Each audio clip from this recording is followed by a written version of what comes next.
Hey, good morning, everybody. Happy Wednesday. Got my cup of coffee here. Thought this was the appropriate cup for this Holy Week, the Last Supper cup, that fresco, that mural, whatever it's called, that Da Vinci painted, and there is the figure of Jesus as depicted on there. This is Holy Week for the church, and so it is a busy week, which is why this cup of coffee also has a bit of espresso and a little shot of espresso to give me that extra kick. We are crazy busy around this place we call Church World because it is Holy Week, and we are in the middle of Holy Week. Wednesday of Holy Week is one that traditionally not a lot happened. You know, that Holy Week in the church calendar is the week between Palm Sunday and Easter Sunday, when Jesus comes in to Jerusalem on his triumphal entry and to his resurrection on Easter Sunday. And so this week, we mark significant events in that last week of Jesus. I think I've said this before, but it's really remarkable as you read through the accounts of the life of Jesus, whether it was we went through Matthew not so long ago, Mark, Luke, or John.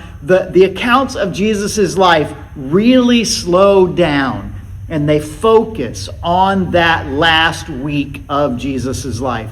For instance, Matthew chapter 21 is the beginning, the Palm Sunday story, and there's only 28 chapters, so a good 25% of the whole Gospel of Matthew, a little more than that actually, focuses on 1 week in Jesus' life. That's pretty significant, and that is why this time of year we celebrate so much, because it is the key week of what it means to be a follower of Jesus. What happens around Holy Week, particularly as we get to Friday and Sunday, make all the difference for Christianity. If you're familiar with the week, I've learned a little bit of the liturgical stuff about Holy Week. We as Baptists aren't typically liturgical in that way like other denominations are, but as we said, Palm Sunday is marked last Sunday. This past Sunday we got together and worshiped Jesus' triumphal entry. Traditionally, Monday is the day that he cleanses the temple. Tuesday is the day that he's on the Mount of Olives with his disciples. Wednesday is it's been a busy couple of days, and it's going to be a busy couple of days after. So traditionally, nothing is thought to really have happened on Wednesday. Thursday is sometimes called Maundy Thursday. That's the day where Jesus gathers with his disciples in the upper room to celebrate Passover, and he institutes what we call the Last Supper or communion. Of course, Friday, Good Friday, the day that Jesus is crucified. Saturday, the day in the tomb. Sunday, Easter Sunday morning, the day of his resurrection. So we are right in the middle of that week. And like most churches, we have a lot of stuff going on last weekend and this weekend, and we'd love to have you celebrate the resurrection. Why do we make such a big deal about this particular event and this particular week as it relates to the life of Jesus? Well, Paul kind of gives us a hint. We could look at the Gospels, but there's one place in 1 Corinthians chapter 15 where Paul talks about how significant these events are. A lot of times in church world, if you've been around church world, you've heard us use the word gospel, the gospel of Jesus Christ. Gospel is based on a Greek idea of good news, that there's good news that comes with Jesus Christ, and probably the most direct kind of definition that we get in the scriptures of what is the gospel is found in Paul's writing to the church at Corinth, this early church that he writes these letters to. Two of them, 1st and 2nd Corinthians. Actually, we think there's at least 3, maybe 4, because other letters are referenced in the 2 we have that aren't extant, that aren't in the Bible, that we don't have copies of, but that's another story. But in the first letter to the Corinthians, in chapter 15, Paul starts chapter 15, which is a beautiful chapter about the resurrection of Jesus. And he says in verse 3, he says, "For what I received, I passed on to you as of first importance, that Christ died for our sins according to the Scriptures, that he was buried, and that he was raised on the 3rd day according to the Scriptures. And he appeared to Peter, and then to the 12. And after that he appeared to more than 500 of the brothers at the same time, most of whom are still living, though some have fallen asleep. Then he appeared to James, then to all the apostles, and last of all he appeared to me also," meaning Paul, "as to one abnormally born." Now that's a remarkable thing. And Paul introduces that particular section by saying, I want to remind you of the gospel. I want to remind you, Paul says to the church at Corinth, and to us 2,000 years later, the church at Key Largo, the church of the 21st century, I want to remind you of the gospel that I preached to you. And then he says, this is what I preached. I passed it on because it was of first importance. It's the most important thing. And what does he say? It's that Holy Week story, that Jesus died for our sins according to the Scriptures, that he was buried, and that he was raised on the third day according to the Scriptures, and that he appeared to all of these people. These events in the life of Jesus were public spectacles. And I think that's what Paul is kind of hinting at here, that these aren't things that happened in some obscure hidden place that only a couple of people heard or knew about, but the crucifixion of Jesus, which we'll commemorate on Good Friday in just a couple of days, happened at a very public crossroads. So public, in fact, that they put a sign over his head in 3 languages, in Hebrew and Latin and in Greek, because those were the languages of the people that might come across this. It was such a cosmopolitan crossroads on the way into Jerusalem at the time of one of the biggest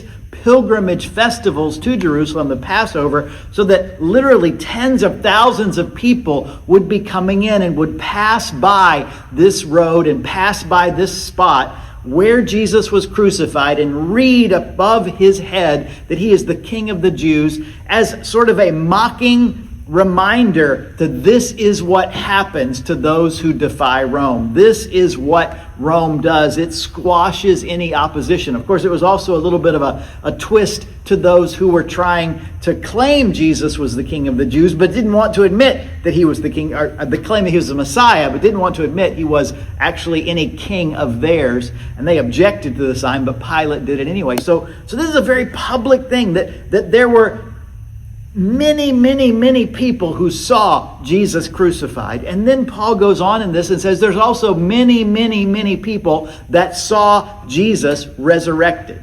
Now that was, to be crucified in some ways is rather normal. Jesus wasn't the only person ever that Rome crucified. In fact, we know even the story of his crucifixion. He's crucified between 2 thieves, we usually say, hence the 3 crosses that we have on the wall at the back of our stage. So we know it's not unusual for somebody to be crucified, but we know it's incredibly unusual for somebody to be resurrected. And Jesus was. And what Paul mentions is, listen, this didn't happen in private. This wasn't some rumor that went around. A lot of people saw Jesus risen and alive. And he says at one point he appeared to over 500 people. And then he kind of makes a bit of a dare. Hey, listen, 500, some have died, fallen asleep, but there are many who are alive. As if to say, look, if you don't believe me, there's 500 witnesses. Go ask one of them who saw him, and they'll tell you that this stuff happened. One of the privileges I have every Easter of talking about and proclaiming the good news, the gospel of Jesus Christ, his death and resurrection, is that I can point to books like 1 Corinthians or those 4 Gospels, these accounts that were written 2,000 almost years ago, within a decade or 2 of the time of Jesus' life and ministry, that were written, some by actual eyewitnesses to the fact that he was alive, written to people who could go check it out. In fact, the church begins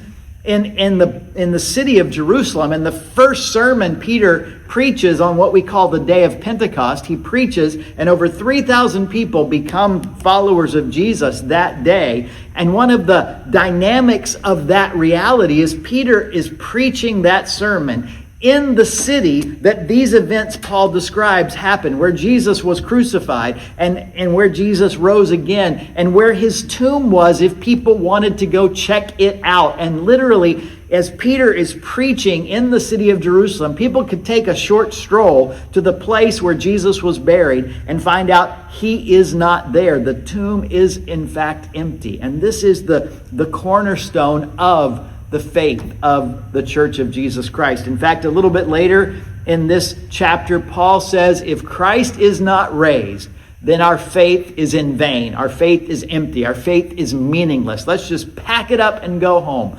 But Christ has indeed been raised from the dead, he says in verse 20. And that is the cornerstone.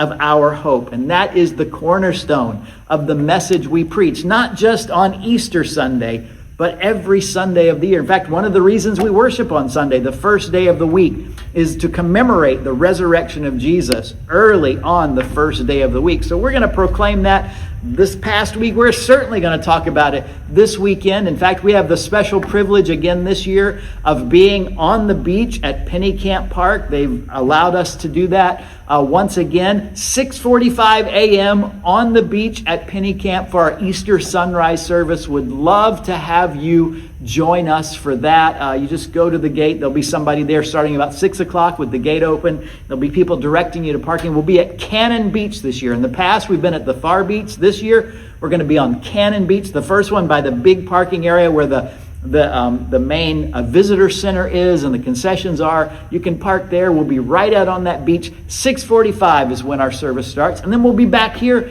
at 9 o'clock. And I will tell you the message. I'll spoil it for you. It's exactly what Paul says here.